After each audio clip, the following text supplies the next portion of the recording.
how does it get to a dealer? How does it get to the consumer? It's well, all based on oil. There's the production based on oil. It's not oil free. yeah, if I look at the car and understanding the question, I think when they're making that statement, they're not equating the actual manufacturing of the car, although over 90% of the car is fully recyclable. We know that. In Japan, it's a little more than in the U.S. due to some standards and some requirements, but over 90% of it is recyclable. The seats in themselves are made of recyclable bottles. So understand the statement, but we've made the car eco-friendly across the board.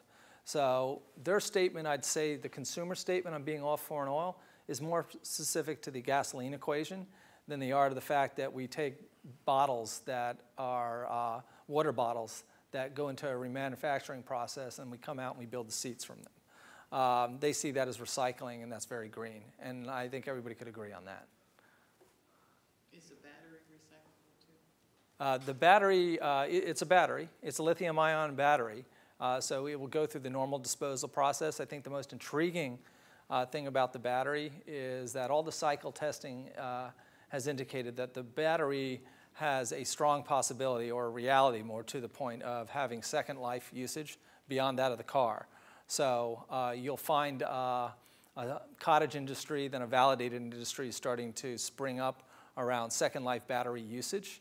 That's going to be the interesting topic moving forward for a lot of different things. And that industry is just beginning to burgeon now. New ideas are coming to the table.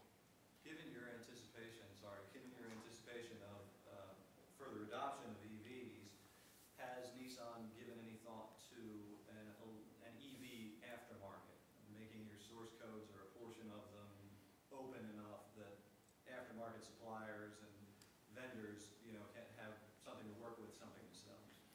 I'm not as familiar with that topic as I should be. I've heard conversations around it, but the direction it's going, I can't answer. So I think as the technology becomes more available, the battery technology is proprietary, and we're going to hold that very close. But some of the other technology, a degree of it, telematics is, we all know how telematics works, navigation systems, those are shared. So I think from the point where those systems are adopted by more and more vehicles, yes. But in terms of the proprietary technology, I think it's probably doubtful, but I'm not, again, as I said earlier, I'm not the person to comment on that. The first part of your talk about replacing individual cells, did you say the battery drops down under the car? I'm curious, is the battery mounted below the floor pan, or is it above the floor pan, inside the car? If you look at the battery, so if we I had a different slide up here, if I could actually show you a picture of it. So if you look at the vehicle, the battery, you got the two. I'll come up here. I'm going to do a demonstration. Here's the two axles here. The battery is here and then a little bit above the back axle there. So it floats right beneath. So that center of gravity that you get in a Leaf is because it's not what's going to get hit on the road. You have the carriage under that and the protection and everything on it. But it's right there below the seats on that level. That's the battery. Above the floor pan. Well, what's your operation definition of floor panel? It's your feet aren't on it, so it's below that part of the floor panel. So your feet aren't resting on the battery, they're resting on the floor panel. And beneath that's the battery. No, it's not exposed to the bottom either. No, it's covered, and you drop that down. So 4 bolts, 6 bolts. How can you drop it down if there's a floor under it? No, that's just a cover. So it comes off, and the battery drops down. Well, does it cover this? Right. Yeah, and that drops down onto a table. Table rolls under it. You do the 6 actually, and it drops down on top. Then you lower it down, then you work on it. If you're going to sell in say, the D.C. metropolitan area, would any Nissan dealer be able to handle this, or only certain ones, and those certain ones have to provide expense and cost and training and tools? So every dealer that becomes a certified, that would be, we call those certified Nissan Leaf dealers in sales and service. There's some special tool required. Some already have them. But you have to have a certain table to drop the battery onto. But these are all standard tools that are being offered by our tool suppliers today. But to work on a Nissan Leaf, they need to get them, and they need to be trained. And we'll certify them. We don't want a customer engaging with a dealership that doesn't have the requisite training to service a Nissan Leaf. So they're all certified. Only certain ones will be certified, but want to be. The ones that want to be. Certified can? If you want to sell one, you have to be certified. Yes. Then eventually we'll have them all certified. But at first, we're not doing the force method. We're letting them volunteer. And I can tell you the number's high. It's well over 80 to 90% in every market. Considering the scale of oil dependency, how do you see the Leaf breaking into the market of the rental car industry? It hasn't been a real big push in the rental car industry, and I believe some of that is on the rental car industry's part, as far as cost of the vehicles. Do you see the Leaf breaking into that industry and being more productive in the rental car industry? Long term, yes. I would say from the Nissan perspective, it hasn't been an issue of so much want or desire on either side. It's been an issue of availability of product. So at first, it's who did we want the cars to go to? So we made a very conscientious decision to make sure we maximize the amount of vehicles available for the customer. As we move through successive years of this particular Leaf's production, we'll have more and more commercial applications of the vehicle, engagement with Hertz and Enterprise, who actively, by the way, have Nissan Leafs today. We expect them to have more in the future. What are the options for roadside assistance on Leafs, specifically if you run out of energy? It's a standard vehicle, you can call your friend, they bring the red canister. So what happens if your car dies on the road? Everybody brings their iPhone. Good boost. Well, we'll investigate that one. Well, I'll answer that one. Did everybody hear the questions? Roadside assistance. First, as everybody knows, is standard on the vehicle. So it automatically comes with a Nissan Leaf. You get standard roadside assistance. So if the battery if the vehicle's inoperative, they'll tow it to any place you want to go.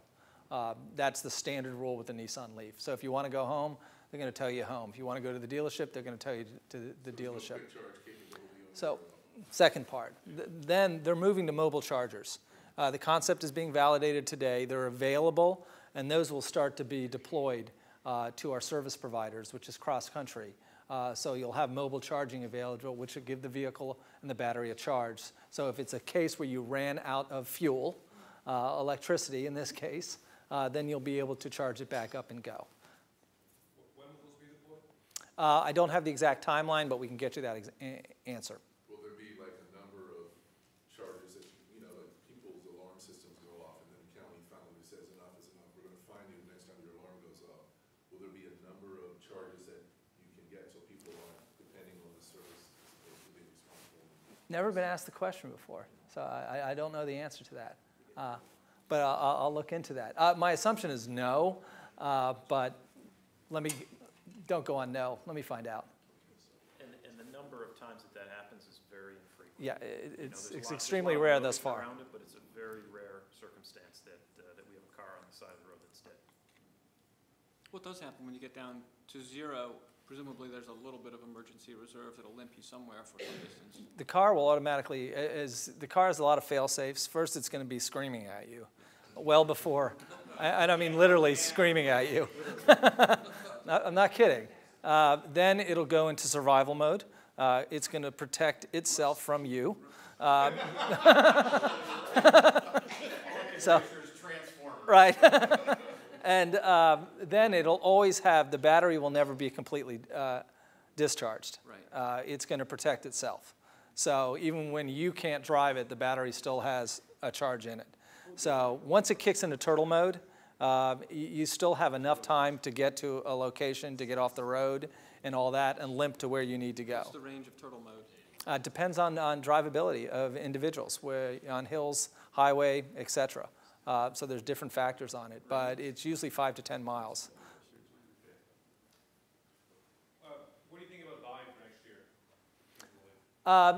It all depends. It turns on production. We have enough production, as we just talked about, but we're going to see similar to a little better availability of volume out of Japan, and then we're going to see the huge volume for sales as we move to the Smyrna plant.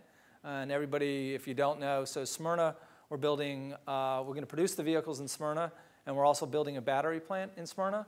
The battery plant in Smyrna will be able to produce 150 to 200,000 batteries, and the assembly line will be able to produce 150 Nissan Leafs. So we certainly will have the capacity when we move forward into model year 13. Right now, we're all sharing capacity on a global basis out of the plant in Yokohama, Japan. So pre-Smyrna, you're talking somewhere north of 10,000, but not significantly north of that? It's definitely north of 10,000. I'm curious about extremely cold weather operations, say in Rhinelander, North Dakota, where it gets, I guess, 60 below, or Minneapolis, North Fairbanks. If the leaf sits outside for 2 or 3 days and it's consistently 20 or 30 below, does the car have a built-in heating system to keep the battery nice and warm, or does it go down to the 20 or 30 below ambient temperature? First, yes. So the best thing about Leaf, and I love this phrase, and I was being funny when I said the car is smarter than us. So, and it does have the technology built into there that it has enough reserve in that battery to warm itself so that you'll be able to get to it in those extreme conditions. Second part of that is, in Fairbanks or in those cases, there will be some uses for Leaf, but remember, it is clearly not for everybody. But can it operate in those conditions? Yes. And we'll have a battery warmer on it for that very purpose. And that's the cold part of the cold weather package. And it'll keep the battery going. In our Fairbanks testing, that's exactly what we did. Maybe not as extreme as you just said at 60 on a constant basis, but the battery will survive that, and that's the important part. But if the battery itself is down at, say, 10, 15, 20 below, I've been told that you have to get the battery into a warm dealership and let the battery temperature come up significantly before you can charge it fully. Not with the current technology that's in the car. With the cold weather package that's not on the vehicle, it will warm up itself. To what temperature roughly? I don't have the temperature off the top of my head, but to a degree, then you can turn on the vehicle and start the charging process on the car. So it is built into the fail-safe mechanisms on the battery with the cold weather package today. To what degree does the battery's capability degrade as you go each 10-degree increment below freezing and particularly below zero? That's definitely an engineering question that I don't have the answer to. On degrees of degradation or diminished capacity loss as temperature comes into play, I don't have that in front of me. It would be range loss too. It Yeah. wouldn't be degradation of the battery per se. Yeah. The amount of range that you would be able to go could be diminished depending on the extreme temperatures. I've been told that at 30 below, lithium-ion batteries won't put out anything. Is that true? Well, it depends. When we're talking about the batteries, is the battery at that core ambient temperature, or is it being warmed? Let's say it was. Yeah, I don't have the answer if it was. We'd have to talk to the engineers on that. The reality with the Leaf, it won't be. So if you have the vehicle there, it'll be being warmed. Now, after a period of time, if it's sitting there for 10 years, well, yeah, it's not going to do it. But at first, yeah, you're fine on a Nissan Leaf. We don't see a lot of usages in the big scheme of things in that particular space, as you might imagine, for obvious reasons. But it is built that it can be in cold weather states throughout the United States.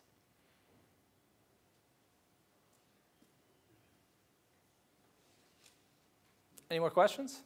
Well, you guys have been great. Excellent questions. Thank you for allowing me to present to you today. And it's great to be back in D.C.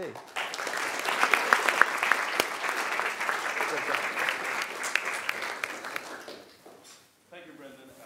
Very comprehensive, very informative. And the only thing is, I have one question. The radio won't freeze, will it? No. No, you're good with your radio. Okay, wait a minute. Okay. Once again, David Lord, coming Thank you for having us. Give a big hand for David and Brendan.